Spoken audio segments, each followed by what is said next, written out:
All right. Hello, everybody, and thank you for joining us today together with Länk Arquitectes from Barcelona.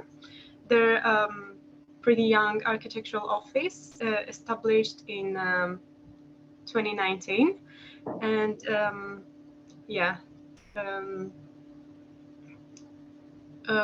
there is Iago Pineda and Andrea Las Hayas, who are the partners, and they're working together on it. They've been studying in Spain and also in Sweden, and I'll let them share more about their story now. So thank you so much for joining us. Thank you. Thanks to you. So, shall we start with talking about us? Yes, of course. Thank you. Okay. Well, first of all, thank you very much for the invitation. We are happy to be able to share our projects and our experience in these last 4 years, because now it's actually 4 years since we started officially as an office. And yeah, congratulations on that. Thanks. And yeah, it's Andrea and me, but well, the office is actually composed by more people. There is 3 other people working with us at the moment: Leire, Jose, and Paul. And yeah. But you are the founders. Yeah. Exactly. Okay. It's been interesting for us to do this presentation, because like after 4 years, it's nice to go back and see what works did you do before. And yeah, we hope you enjoy it and we explain the way we work properly. Thank you so much. Let's start then. Yeah. So, well, okay, now it's working. Well, this is the title of our presentation, Unbuilding Constraints.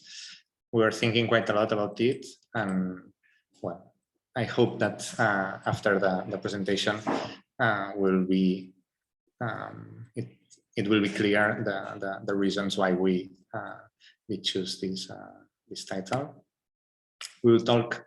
Well, first of all, a little bit about our background to try to make some context and explain why we are here and how do we work because of this background, and 4 projects that we choose of our work that we think they are kind of representative of this way of working. So a little bit about the background.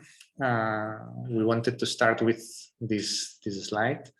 It's a project from 1980 in Barcelona. This is the Raval, and it's not a project from us, of course. It's a project from Clotet Tusquets.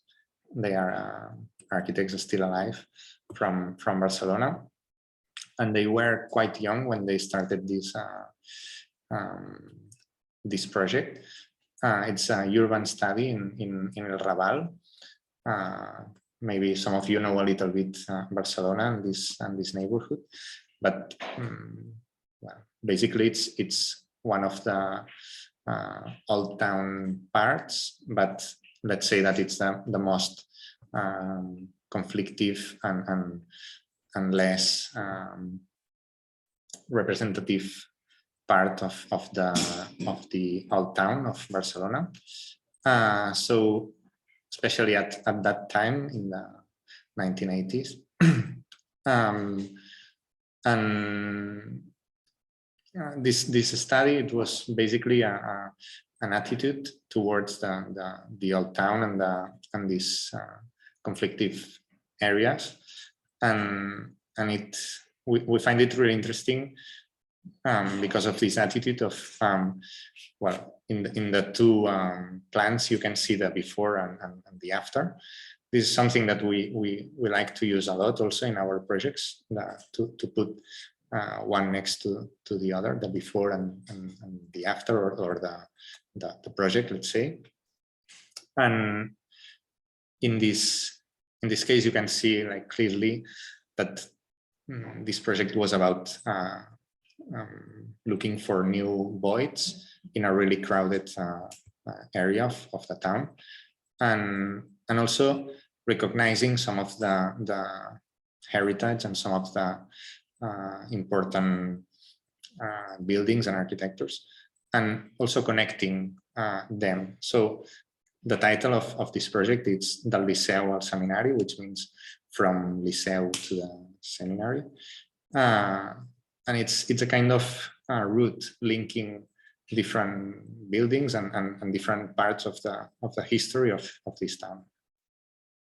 So yeah, this is just the picture of this young team, let's say. And so yeah, after this, in 1996, there was the announcement of Barcelona winning the Olympic Games for year 92. And this was a crucial moment that, well, somehow we want to explain, because it's the one of the previous events in our city that marked our start in the architectural studies and the way to understand the city. And in this picture, you can actually see this condition of this is one of the most published pictures of these Olympic Games in Barcelona. And what interests us about this picture is that the city becomes the background of the Olympic Games. And so actually it's seen as an opportunity for Barcelona to be shown to the world. So this is quite crucial in the history of the city and the way to understand and to build the city. And kind of parallel to it, or just after the Olympic Games, another crucial moment, but more in a global way, it's the Guggenheim in Bilbao, which could represent a switch in the way of understanding urbanism, and it's well, this way that we all know in trusting on an iconic building or a landmark in the city that will help to renovate and to impulse again an abandoned or a conflictive part of a city.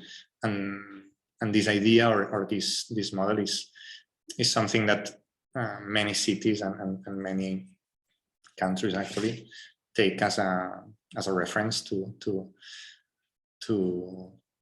think about urbanism.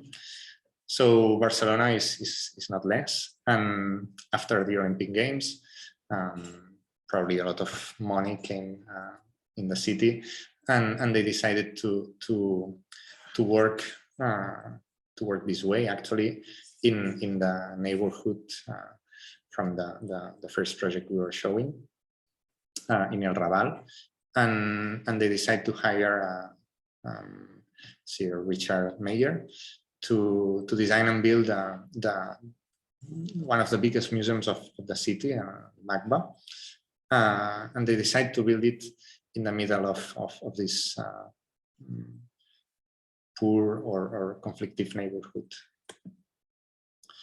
And yeah, this is the result. It's actually in one of the biggest public spaces of this neighborhood. But yeah, this is the kind of architecture that they were proposing, which responds to this ambition of creating new icons in the city.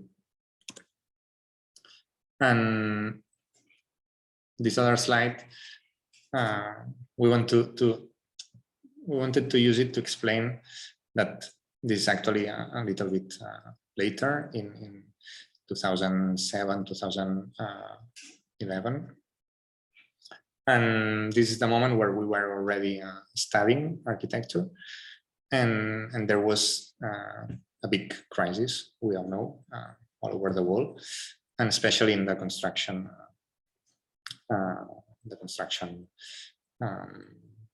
world.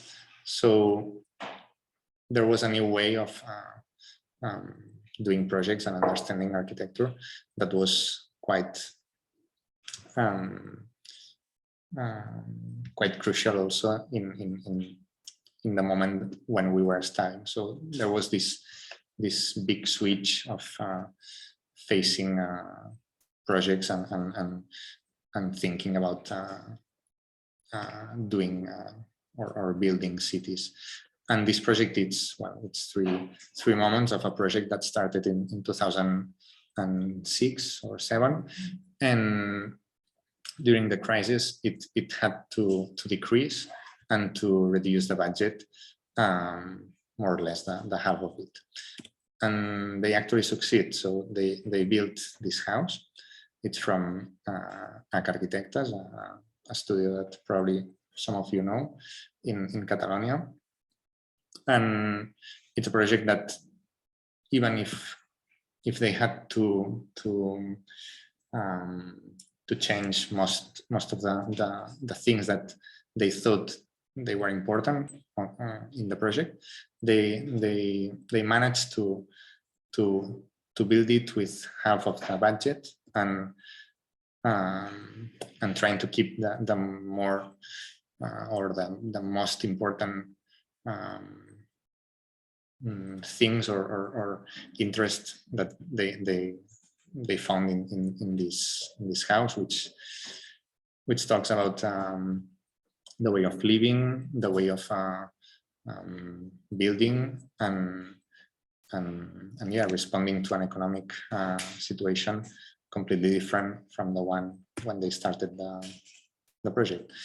And to finish this first background part, this is a recent project that the same studio, Länk Arquitectes, with Chris Gantenbein, won in 2021 in Plaza del Magba. So just in front of, you can see it on the right of the picture, just in front of the Richard Mayer building. And well, it's a project that we encourage you to look and to try to understand, because it's interesting in the way they take in account some of the ideas of the first urban study we were showing in the first slide, and they try to use this attitude and these principles to implement the new building in this space, and trying to find these urban connections between the public spaces and also with the existing buildings. So this is an attitude that we wanted to show, because it's somehow a really representative switch again from what was happening in Barcelona after the Olympic Games. And yeah, we finished our studies in 2013, so right after the crisis, and that's when we started working and practicing as architects. And this was a difficult moment for everyone to build and to get commissions. So we still could work and could get some experience, and somehow we can say that all this that was happening before and during our studies shaped our way of thinking, and this idea of thinking about actions more than in forms, it's something that we think that represents our work, and that's why we chose this title, Unbuilding Constraints, because when we start a project, we start thinking on how to deal with a project. We like to start from these actions more than the form that it will have, and this is helping us a lot in every project, and somehow the form or the final result is something that, of course, it's important in many ways, but we think that it can be one or another, but what we always try to keep is in mind is the actions and what we find substantial of an idea or a project. Okay, so this will explain you our first project. Actually, it was our first commission. It was a private commission in the Gothic neighborhood in Barcelona, in our city. So it's really close to the Cathedral Square, and it's a housing building. It was 5 apartments, and it's a quite typical typology of the neighborhood, which are like this narrow streets, which you may know, and narrow and dark mostly, and it's a very dense neighborhood with quite dense living spaces too, and the living unit used to be quite small. So even though there were 5 apartments, each apartment was quite tiny. So this is the situation we find when we visit the building. And this would be a comparison between the situation we find and our proposal. The current situation was more like a really divided space with 1 apartment per floor. And we really wanted to improve the ventilation and lighting issues, which improved finally the living quality of these apartments. So we were testing different options and trying not to stay in the obvious solutions. We tested this long space, like living space, where we could connect the existing light holes in the building, so we could improve all of these living qualities we wanted. And this was like the first image we worked in, and we finally saw the strategy was to obtain this new conception of the living space, which after that, during the construction process, we could actually verify that the way we saw in paper was getting attractive.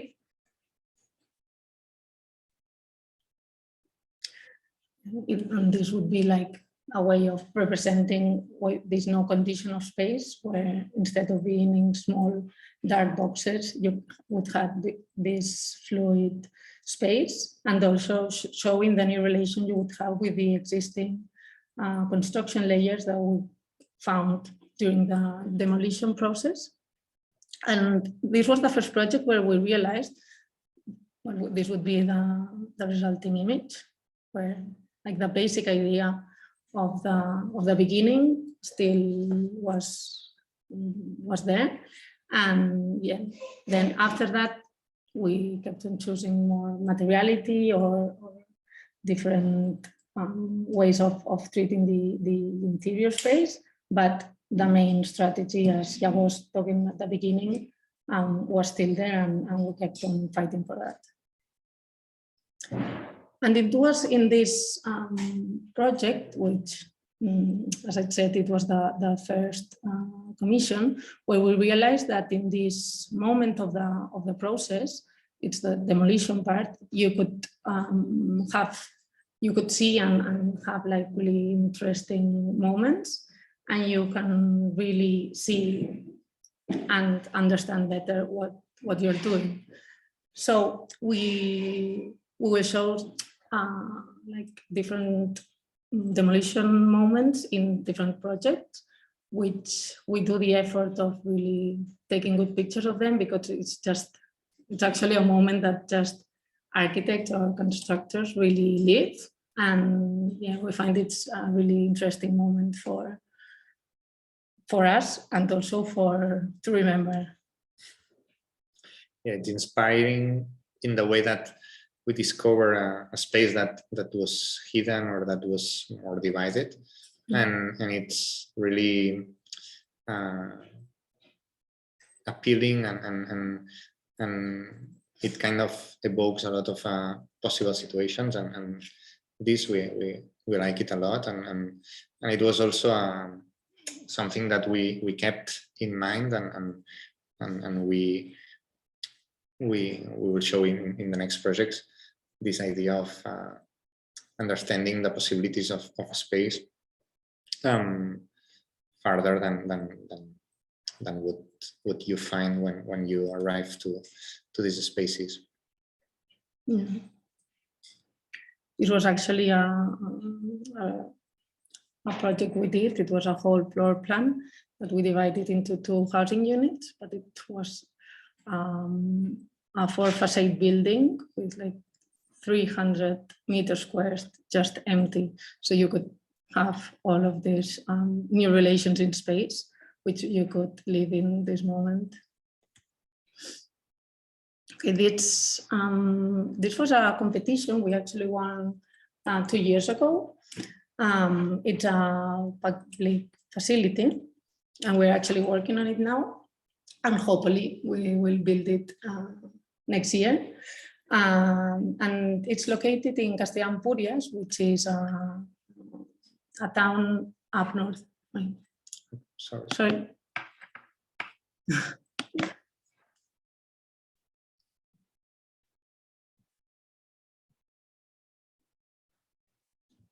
It's a town like up north Catalonia, and it's in the old town. It's an old church which belonged to a convent from 18th century, and which had been renovated and restored several times. But it was in the 20th century where it was converted into a multi-purpose hall, which actually nowadays it still works like this. And the competition was to restore this inside part of the hall and keeping the multifunctional purpose. And this is the current situation we have. So we realized that actually it's a mono-orientated space with one entrance from like it worked as a church from the main square, and with this proportion with the serving spaces related to the living, to the active space, which integrates the serving spaces. So with our proposal, we wanted to revert this condition and to reorganize the serving spaces so we could actually use more space to the multifunctional activity, and also realizing what we had in the surroundings. We wanted to achieve that this public facility had a better connection with the public spaces next to it. So actually the functionality of the building itself changes. This would be in the long section, like the current situation, where you can see all the gray part like hidden. And the proposal discovers these hidden spaces under this ceiling you could show in the first picture, the current situation. And also by excavating part of the building, we could discover some new spaces in a new basement floor beneath the actual ground floor. And this would be the public spaces that are next to the building nowadays, which the uses you can see are more like parking or just service use and not such as living public spaces. This would be the front facade. This would be the cluster next to it. And this would be the third square in a lower level, which it's also used nowadays as a parking lot. So this is something we try to achieve with the proposal, because the competition was centered on the restoration of the inside part of the hall. And we actually wanted to understand what position this building had in its context, and wanted to use this opportunity and the situation of the building to reconnect the public spaces that they have already there, but to activate and to give like new activity to them. So this will be the floor plan, the ground floor, where we do this connection into the cluster. And this would be the current situation of the hall. Also, like, looking for this, we still are not in a demolition process, but we actually found these pictures in the historical archive, where we could see what was hidden on top of that ceiling that they have nowadays.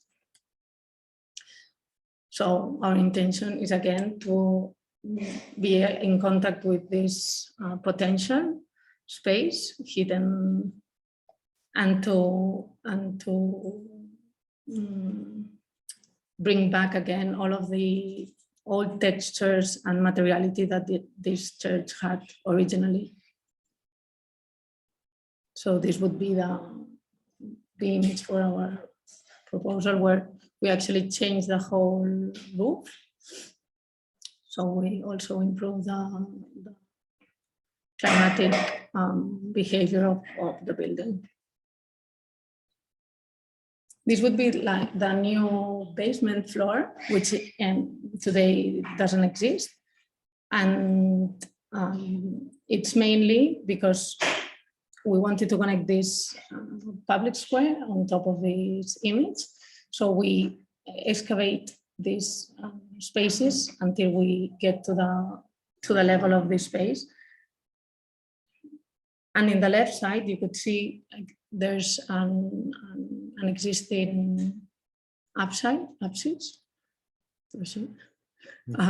Not sure, but which today it's hidden and forgotten. Which would be the current situation, where they have storage there.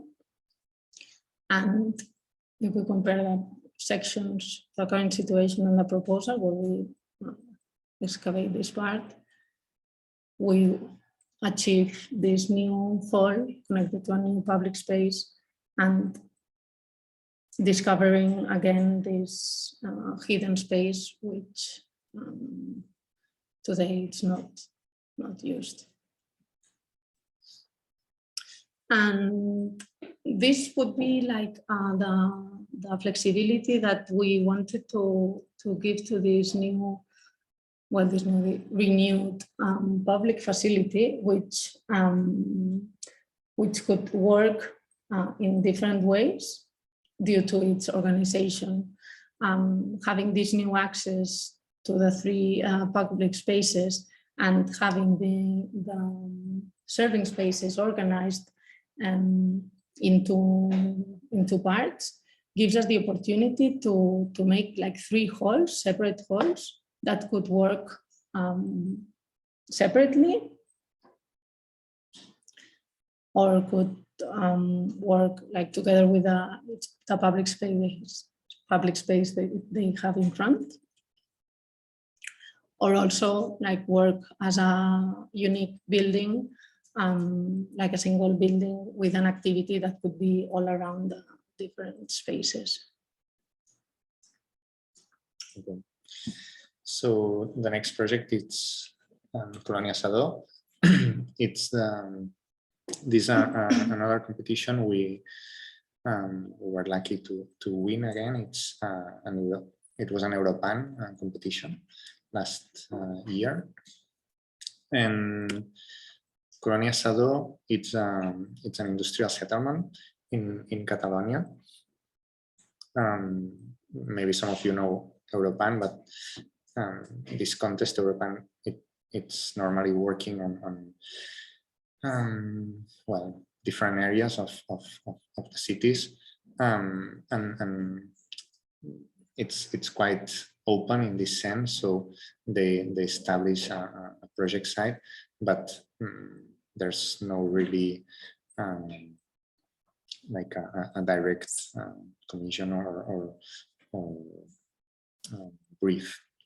The brief it's quite open, let's say. So this is the site where we decided to work, and it's an industrial settlement that was next to the river. So this is how actually industrial settlements used to work in Catalonia, using the river as a resource to generate energy and to make actually the industry work, and they were actually like small villages, let's say. They had these industrial buildings, but also housing buildings, and one of the most important conditions is that they were quite enclosed. So they were in the middle of nature, so next to the river, and in this case next to a mountain, but working quite indoors, not really related to or in contact with nature, just in the sense of taking advantage of it, but also not taking care of nature. So this is an important thing that we had in mind when we were studying this site.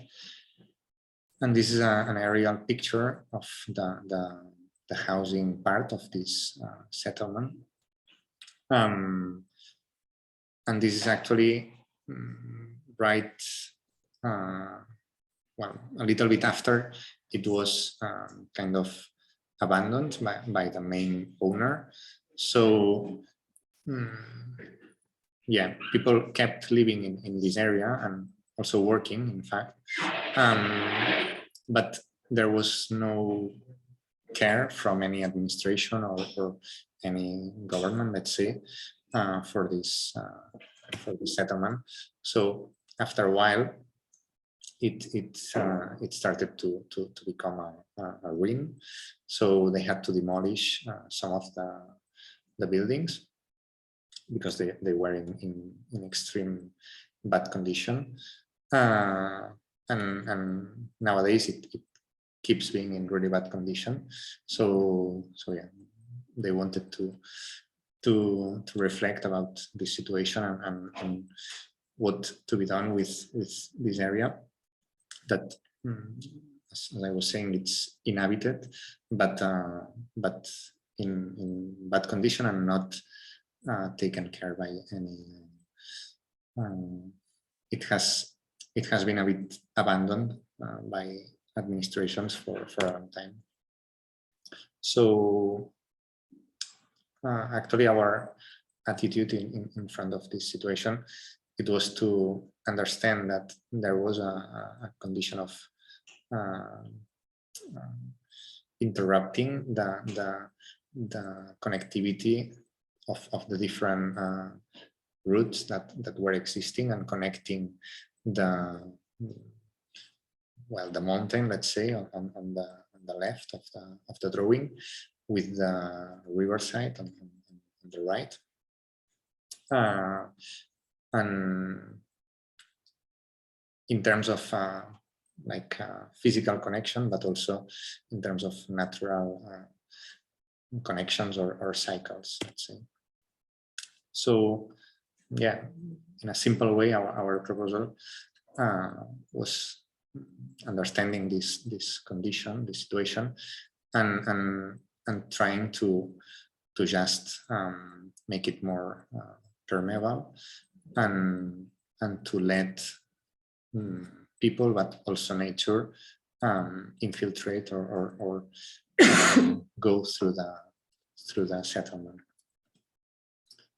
And yeah, this is a representative part of this limit of the settlement, where you can see this monumental aqueduct that they were using to produce energy in the industrial part, and yeah, literally closed with a wall and a street, and yeah, behind us you would have all the nature and all the mountain. So it's a pity situation actually. And yeah, this would be like the aerial view of this part, and our proposal, trying to just recognize these parts where we could find opportunities to reconnect the spaces or the open spaces of the settlement with the open nature around it. And yeah, in this picture you could see this really natural attitude of just letting people and nature go through the settlement. And again, this picture that explains quite a lot. This is the part where they had to demolish the old buildings. So it explains the history of this site, where they were taking advantage of nature, but at the same time not being really careful with natural conditions. So after the buildings were demolished, nature cannot flow through this space, so it becomes this void or this abandoned space. So again, we were thinking just to restore and to imagine that the slope of the mountain could be restored and used at the same time as a productive land, and also the new buildings could come on this slope.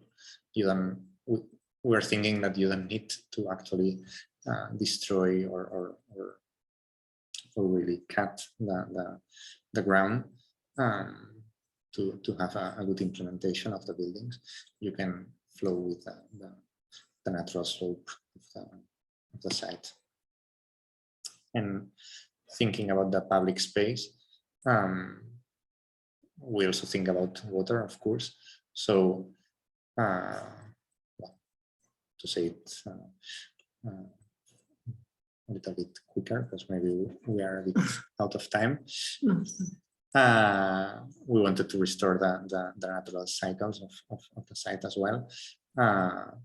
So yeah, this new situation that we are talking about, this new restored slope of the site could guarantee the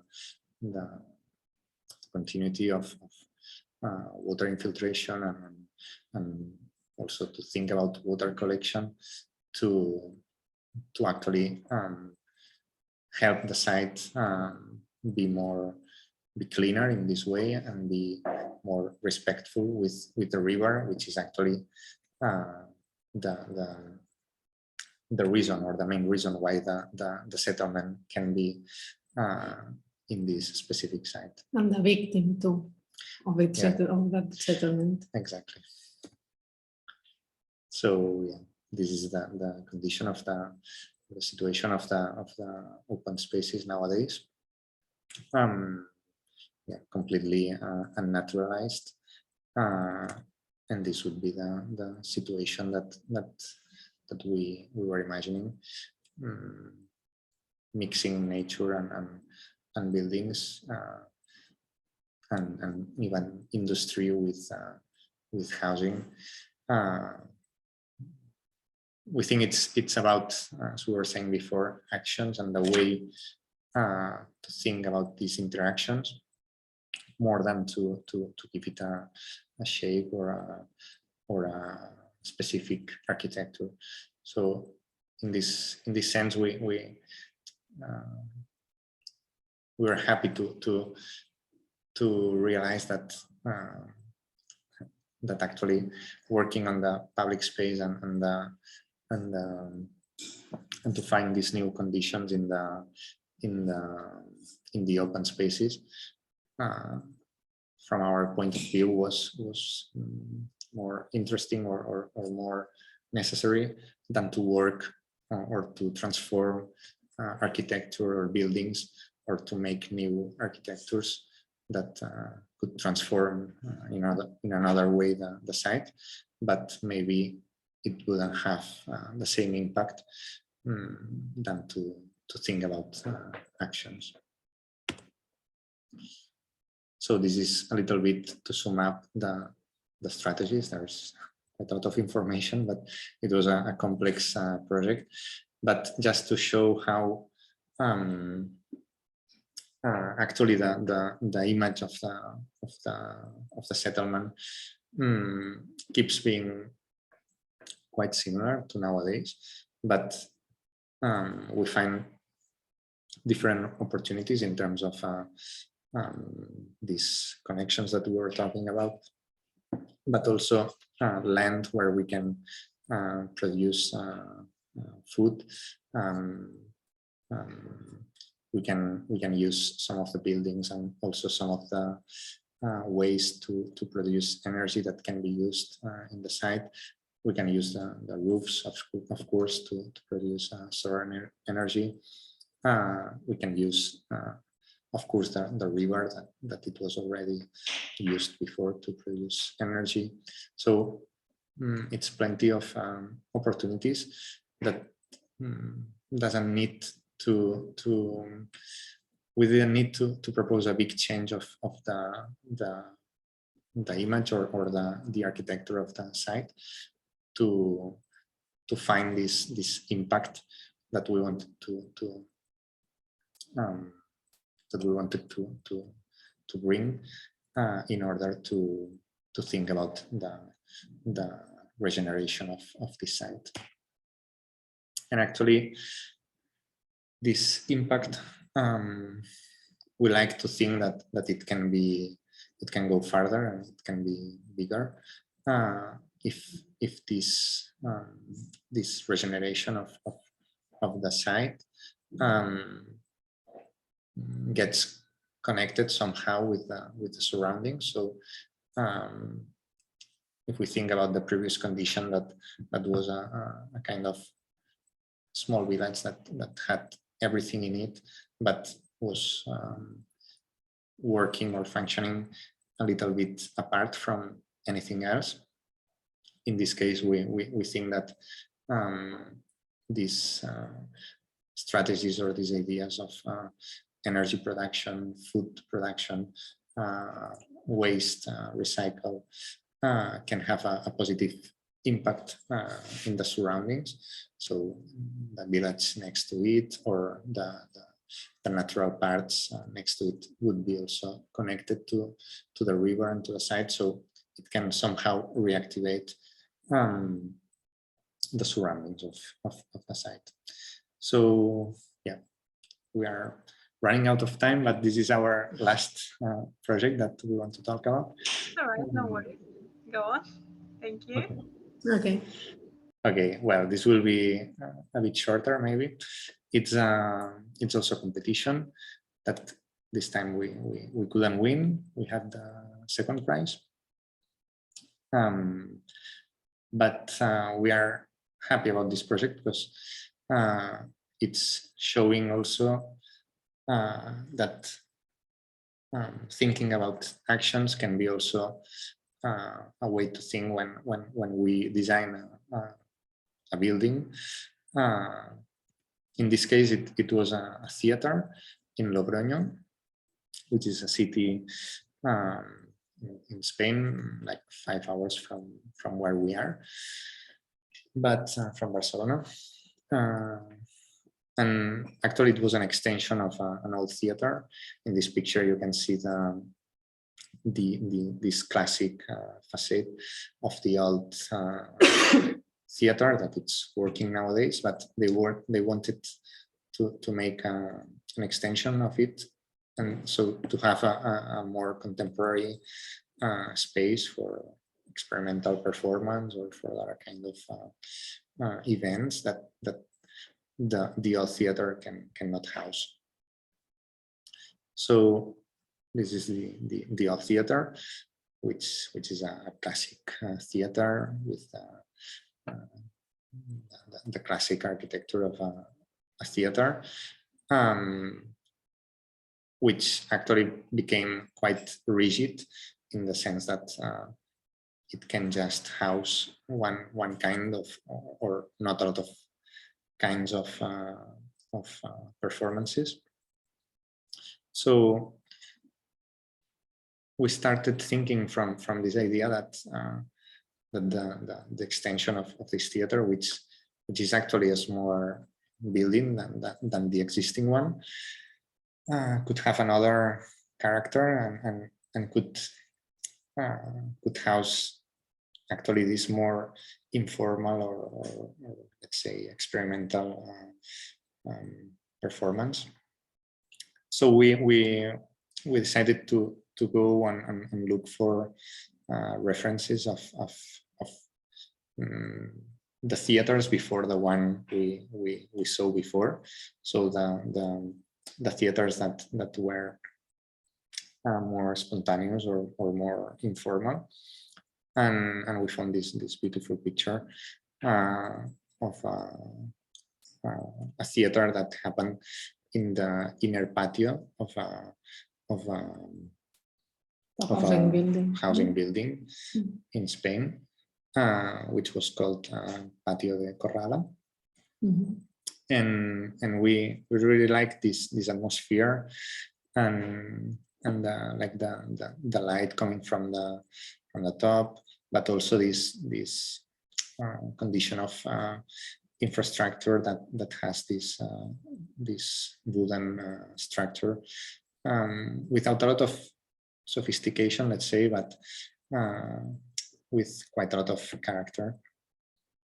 And somehow it has something from the pictures that we were showing of these demolition spaces, where you see a lot of volume and a lot of potential in this volume, and the architecture becomes a little bit the background or the infrastructure, but it's not rigid or impositive as it could be in the classic theater that we saw before.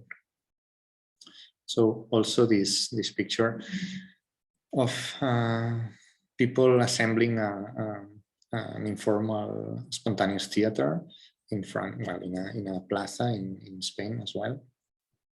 And yeah, also with this slight wooden structure that yeah, we liked quite a lot, and we thought that our proposal, our theater, could have this this atmosphere or this character of somehow informality, or somehow a more how to say it, a more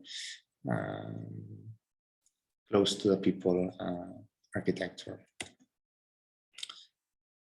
So in a urban scale, we were in a really good site next to one of the main streets of Logroño, of this city, which is nowadays already a pedestrian street, and it's full of life and trees and people and shops, restaurants.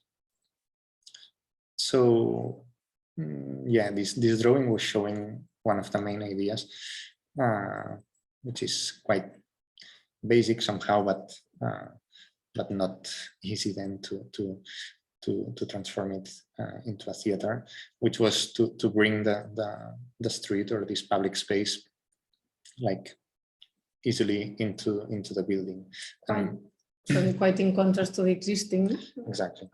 theater, which is enclosed into itself and with also small entrances towards the street, and also wanting to evoke again what Iago explained before, of making the theater more approachable for the citizens.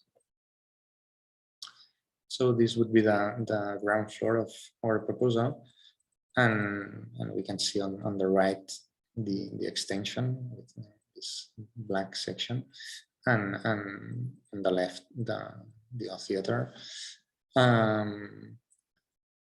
So yeah, actually what we wanted to show with this plan and with this project, it was after some effort on thinking how this space could work, we realized that actually it was an exercise of organizing things to not block connections, and to not separate too much the different spaces. And yeah, we came up with this kind of infrastructural proposal that reminds us of this patio de Corrada, that this old theater that we were showing before in black and white. And yeah, well, this is the image of the interior, which looks quite more fancy than the old picture, but somehow we thought that it could have this this atmosphere, or these principles of being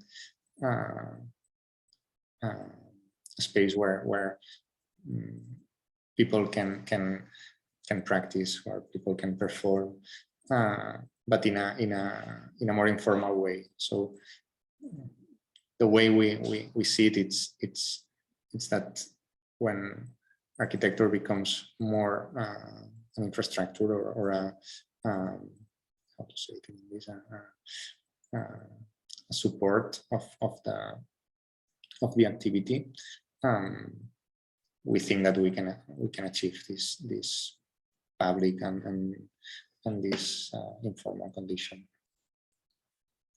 So this is showing the different situations that we were imagining, because indeed a theater has a lot of requirements.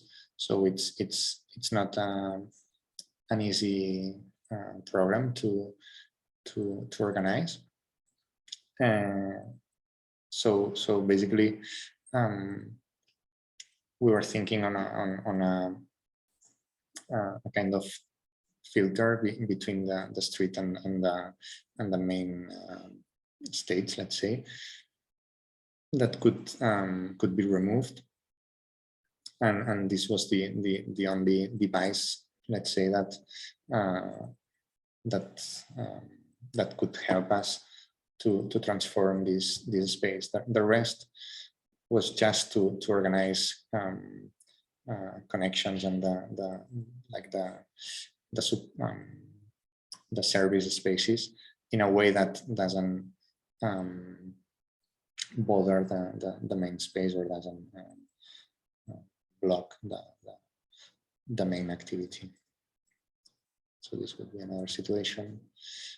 This would be a situation where the hall or the main space become like the larger it can be, and taking advantage of the other hall, because the two theaters were connected through the foyer, and this would be a situation where it becomes more like a public plaza than a closed building with a facade and an entrance.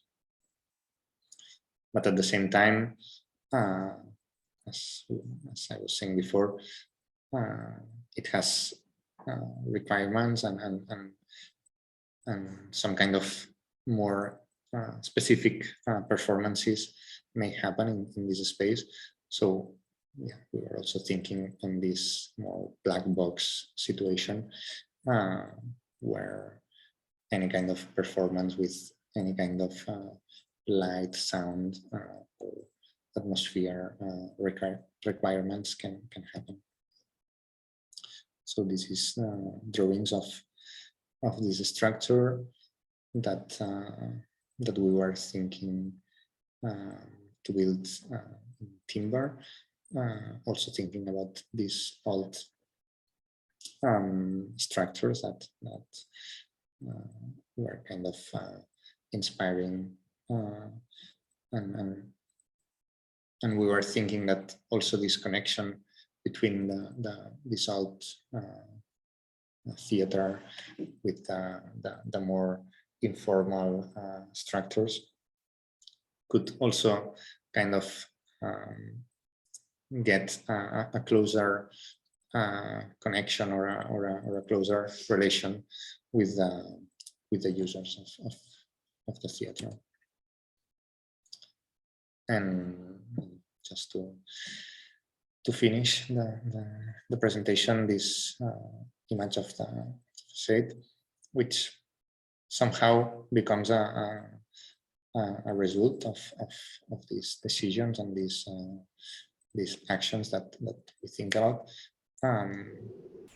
offering a really open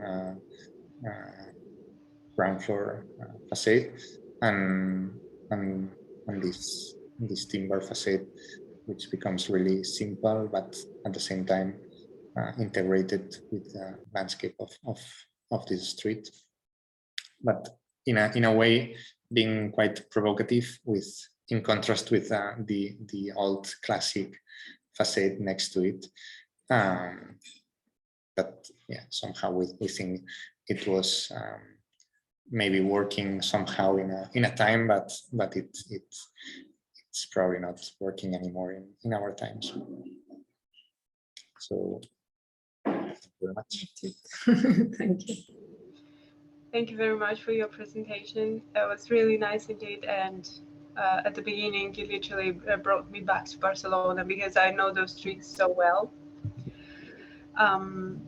Yeah, that was really nice. And the project you've presented, I noticed that you mainly have the interventions in already existent building or remains and so on. Is that your choice? Is that something you are specifically focusing on, or is something that just happened? Well, we're doing some other like new buildings, Yeah. small at a time, and we come from doing new buildings in other offices. But now, yeah, we are trying to always have this relation heritage and restoration. So yeah, like going into competitions or choosing our way, it's becoming It's kind of a happening, decision. Yeah. Yeah, but somehow I guess we feel attracted by this way of thinking through actions that probably somehow is related to this idea of reusing the existing more than creating situations from nowhere. And yeah, somehow it's happening because it's not something it's not like a statement that we just will work on renovation project. But that's why we also wanted to show this theater, this competition. It's not completely new because it's an extension, but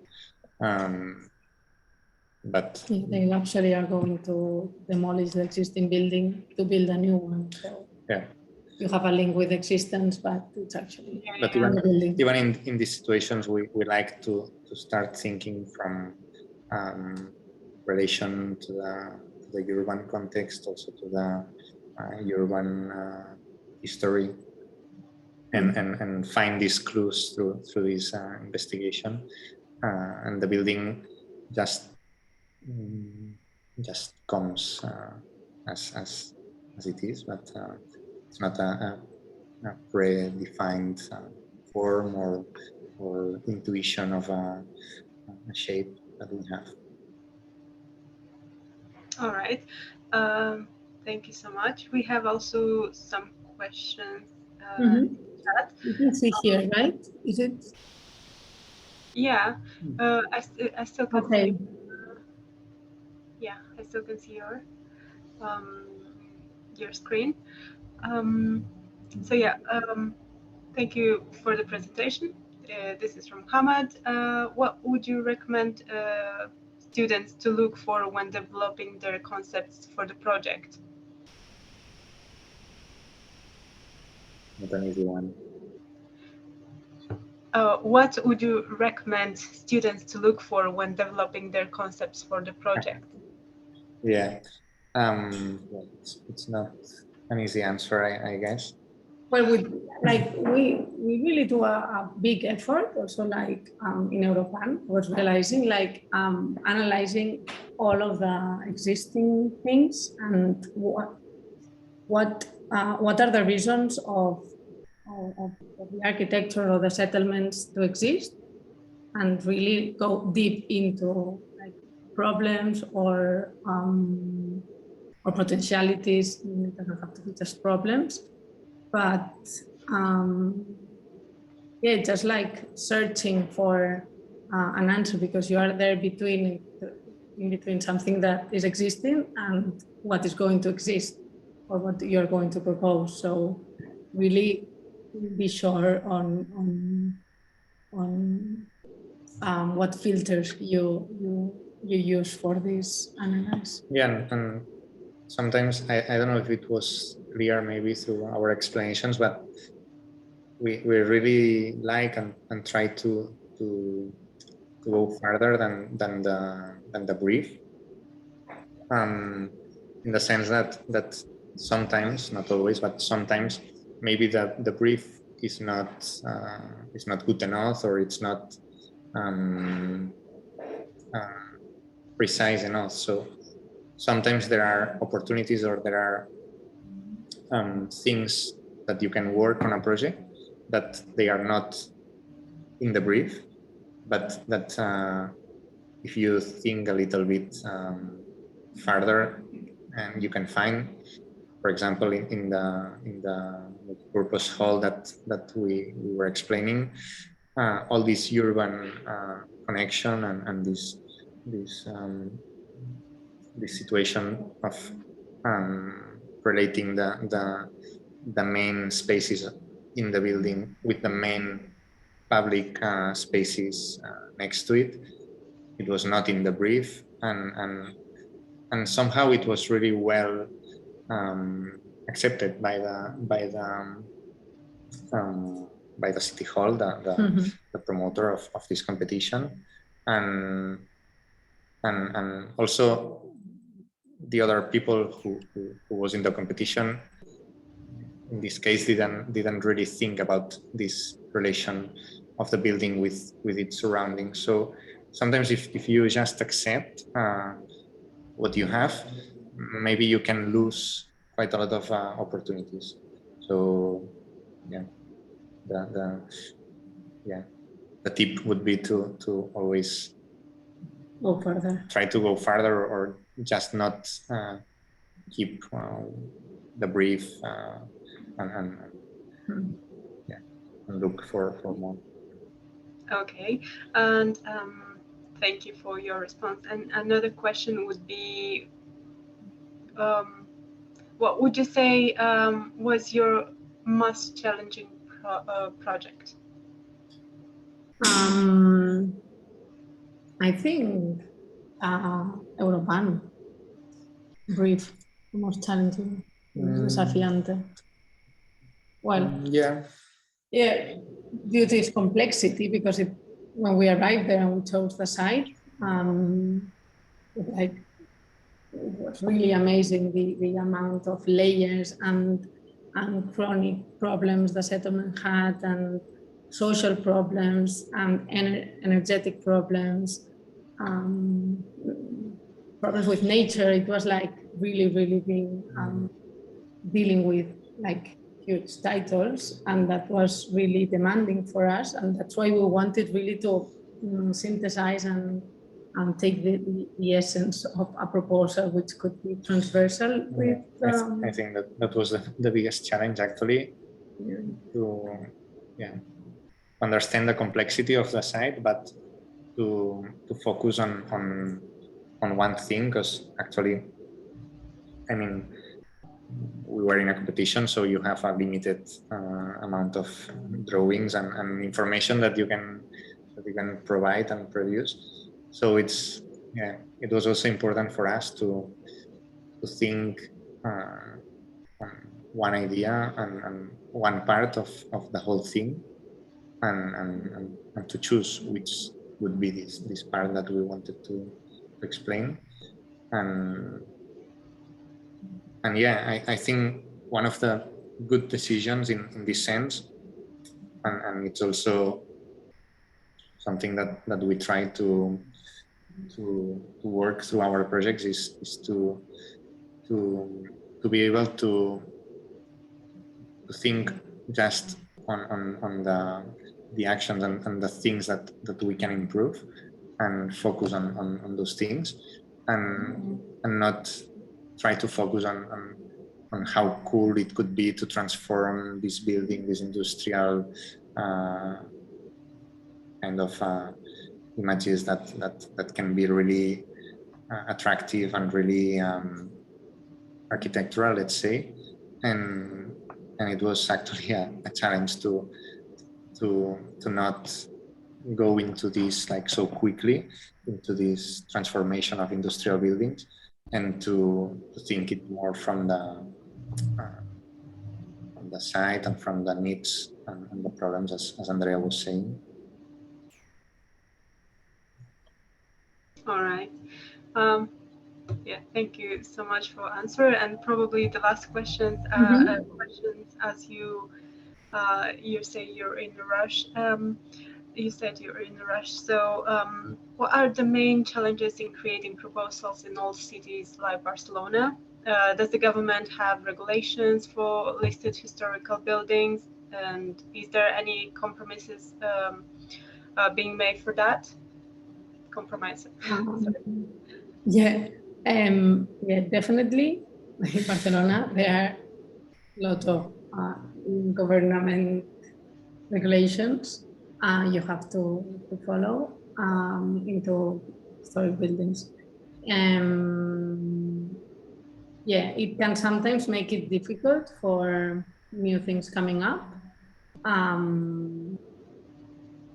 But well, we haven't been into any really restrictive one yet. Well, actually, I was thinking one of the competitions that we did actually in El Raval, and we didn't win, luckily. It was a really special competition because, well, it was in a complex site next to El Magba actually, and it was a health center, and we had to reuse an old church to house this health center. It was a difficult situation because it's a really specific program in a really specific old architecture. And actually what we realized after this competition that we didn't win. We didn't win probably because we were a little bit too conservative or too, how to say it? Timid or a little bit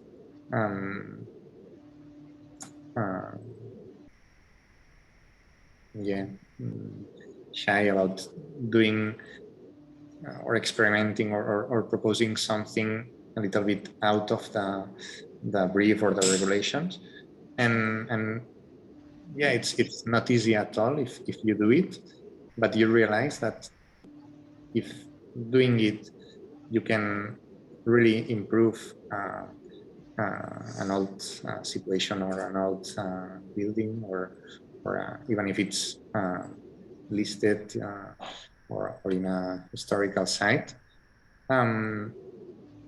it probably will succeed because as we have been saying all the time, we think it's more about actions than about shapes or facades or architectural forms. And yeah, I mean, we also like to say that this competition we didn't win, and the winner was really brave in this sense and was really bringing the brief like to the edge and being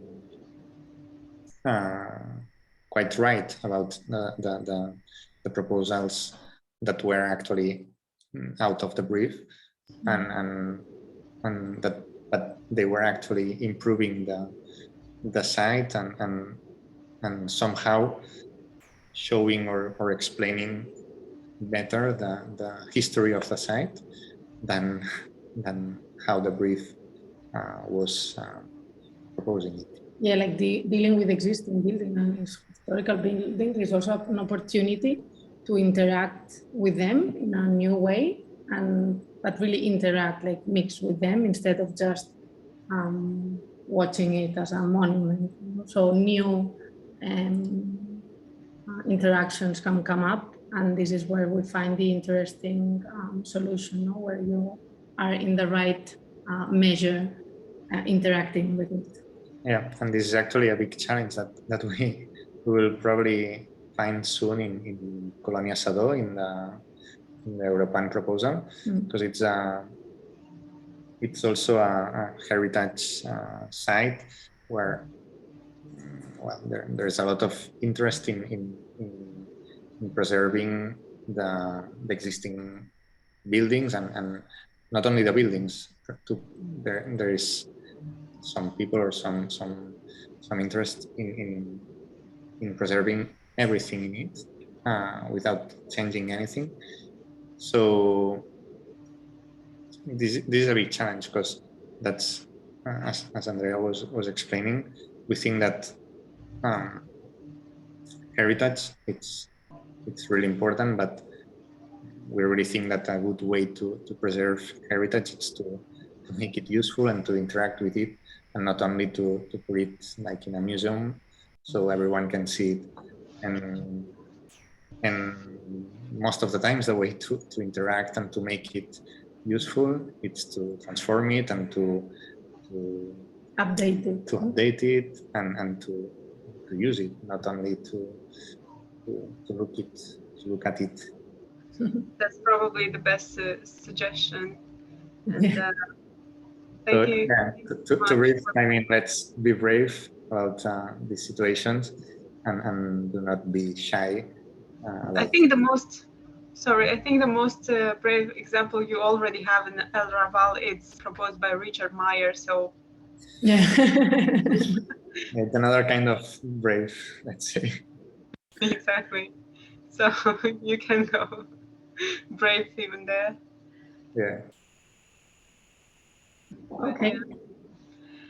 Thank you so much once again, and Thanks to yeah, you. you definitely showed us some very nice examples, and you'll be a very nice source of inspiration for the students who attended this event, and for the ones who will definitely check the recording online.